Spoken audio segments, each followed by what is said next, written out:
تمہاری ایک دعا تمہیں کہاں سے کہاں لے جا سکتی ہے۔ اگر تمہیں اس بات کا ذرا سا بھی اندازہ ہو جائے تو تم اپنی کوئی بھی سانس دعا سے خالی نہ جانے دو۔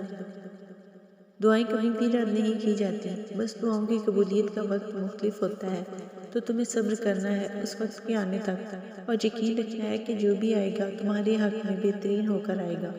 اور پھر جب تمہارا دل تمہیں اللہ کے روبرو لے جاتا ہے تو وہ تمہیں تھام لیتا ہے۔ ہزاروں سوئے ہوئے لوگوں میں جب اس کا ایک بندہ تکلیف کے مارے جاگ رہا ہو تو وہ کیسے اس ایک بندے کو تڑپتا ہوا چھوڑ سکتا ہے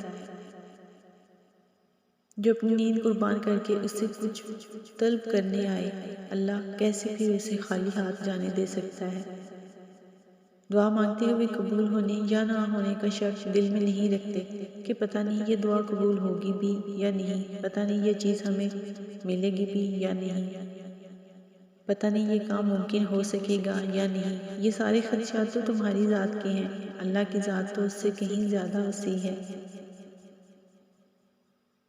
وہ تو معجزوں کا بادشاہ ہے، وہ جب چاہے حالات بدل سکتا ہے، وہ جب چاہے دل بدل سکتا ہے، وہ جب چاہے لا حاصل چیز سے نواز سکتا ہے، وہ جب چاہے نصیب بدل سکتا ہے۔ اللہ وہ سب کر سکتا ہے جو تم نہیں کر سکتے۔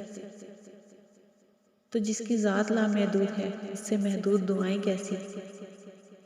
اپنے اعمال دیکھ کر نہیں، اس کی شان دیکھ کر مانگو۔ جس نے تمہیں بنایا ہے اس سے بہتر تمہیں کوئی بھی نہیں سمجھ سکتا۔ اور یاد رکھو کائنات میں ایسا کچھ بھی نہیں جو ہمارا رب نہیں کر سکتا۔ کائنات میں ایسا کوئی زخم نہیں جسے اللہ بھر نہیں سکتا۔